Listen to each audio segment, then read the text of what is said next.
Rolling.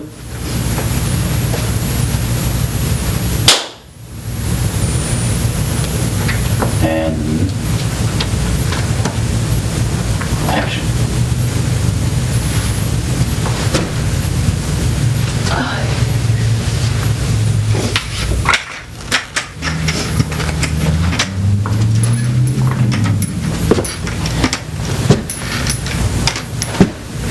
You guys seem to have such a great marriage. We're not married. Oh, you're not? No. Been together about 8.5 years, but never bothered to make it legal. Oh, I thought you were. No. Too busy saving the world. So, Mandy, what do you do? Me? Oh, it's really boring. I'm an event planner. Oh, what? An event planner. Okay. Yeah, so like book launches, arts events and stuff. So we did this mass ball for AIDS in Africa at the zoo. Yeah, so I get to choose a location, like where. Come up with a theme, talk to the caterer and a florist. Like one of my favorite spaces is the Egyptian room at the Met. With all the sarcophagi. The sarcophags. Sarcophagi? Sarcophagi.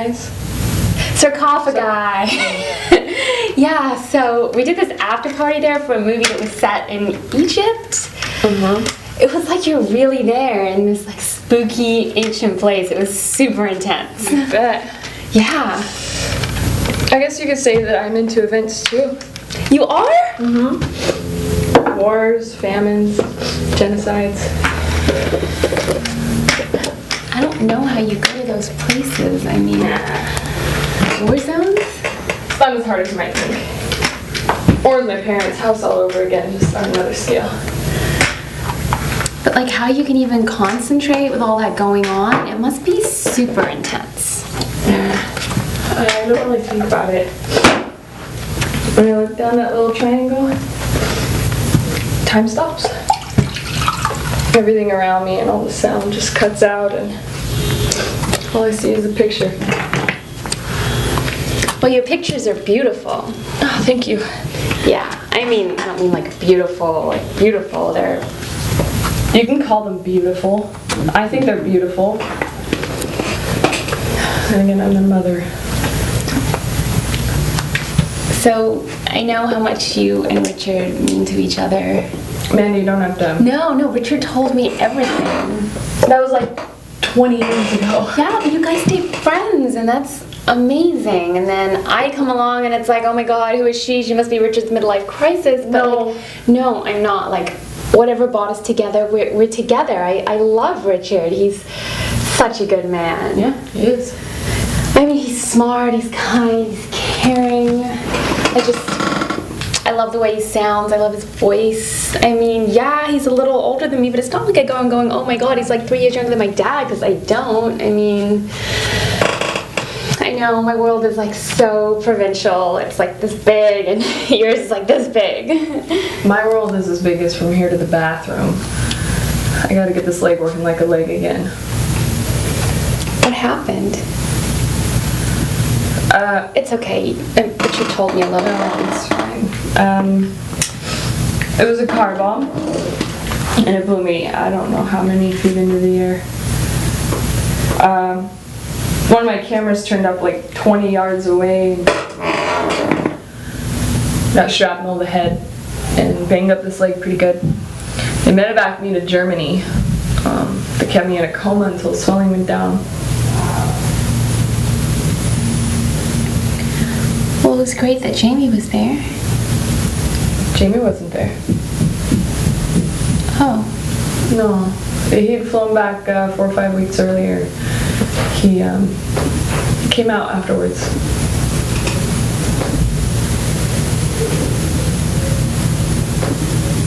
I'm sorry about your friend.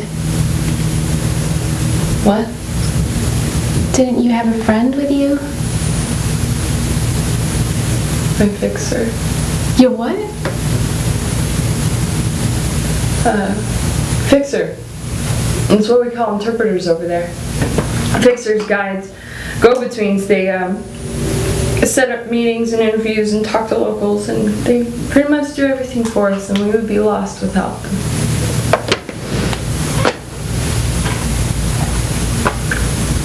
He was an engineering student before it all went to hell. He taught himself American English by reading Farewell to Arms over and over and over and over and over again. He carried it with him everywhere he went. That and the Quran. He had a wife. She was killed. 2 little girls who were also killed. About a year into the war, there was a mortar attack on his apartment building when he was at school. He was a lovely man. He was funny. He loved America.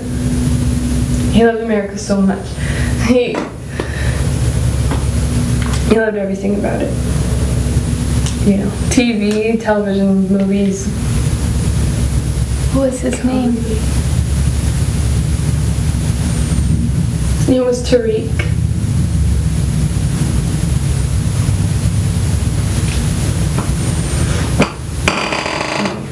Well, you look great. Like my Phantom of the Opera look. No, you look wonderful. Is that why you haven't looked at me since you got here? I've been looking at you. Bullshit. Even now you're looking somewhere north of my ear. Oh, I mean, to be honest, I expected a lot worse. I mean, like, you hear scars. Thank you. You could always get laser surgery or something if they bother you. They don't.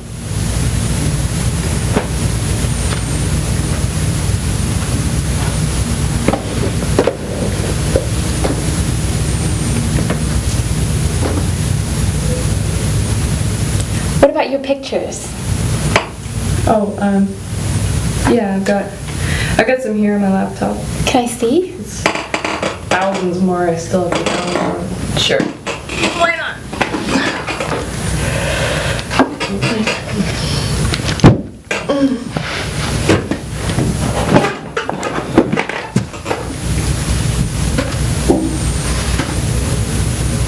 Oh my god. Which one?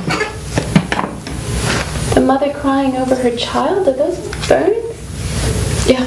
Is he dead? No. He's in shock, but he died a few minutes later.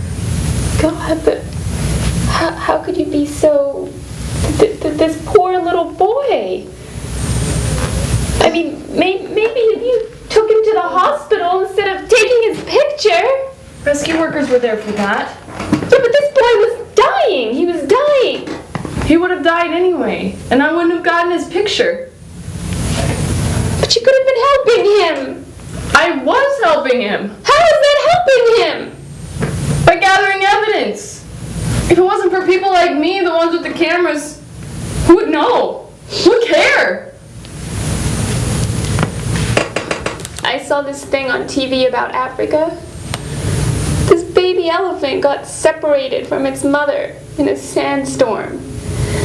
And the movie people did nothing. They just stood there. You'd know this poor little baby elephant's not going to survive without his mother.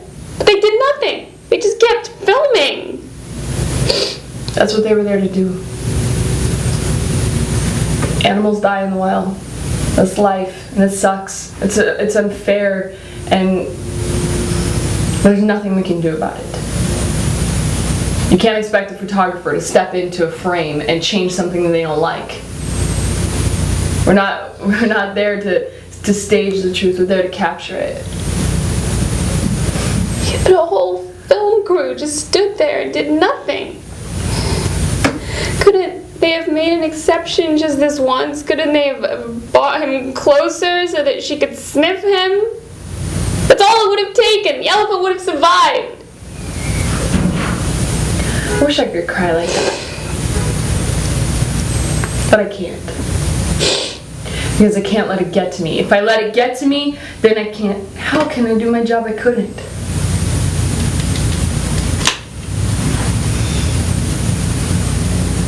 I would take away all the guns. and I'd rescue all of the children. But I can't. That's not what I'm there to do.